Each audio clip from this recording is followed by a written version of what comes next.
நான் கன்னியாகுமரி மாவட்டத்தில் இருக்கேன். ராஜாக்கா எனக்கு கிடைச்சது ஒரு பெரிய கிஃப்டாக தான் நான் நினைப்பேன். நான் நெட்டில் சர்ச் பண்ணிட்டு இருக்கும்போது இவங்களுடைய நம்பர் பார்த்து நான் இவங்கள காண்டாக்ட் பண்ணேன். ஃபோன் மூலிமா தான் இவங்கக்கிட்ட நான் பேசிகிட்ருக்கேன், பார்த்துட்ருக்கேன். இவங்க எனக்கு வந்து நிறையா ஐடியாஸ்லாம் நிறையா கொடுத்தாங்க. ஃபோன் மூலிமா தான் இப்போயும் நான் அவங்கக்கிட்ட பேசிகிட்ருக்கேன். ஆர்த்தி தட்டு பிஸ்னஸ் பற்றி எந்த டவுட் எப்போ எந்த டைம் கேட்டாலும் இவங்க சொல்கிறா என்ன டவுட்டுன்னு கேட்டு தைரியமாக பேசுவாங்க. ஒன்லி பாசிட்டிவ் வேர்டு மட்டும்தான் ராஜாக்கா கிட்ட எதிர்பார்க்கலாம்.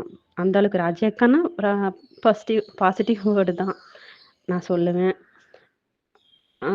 எனக்கு இவங்க வந்து ஒரு ஃபேமிலி மெம்பராக தான் நான் பார்க்குறேன். என்னோட அக்காவா, அம்மாவா, என்னோட ஃப்ரெண்டாக தான் நான் வந்து ராஜாக்காவை நான் சொல்லுவேன் நான்.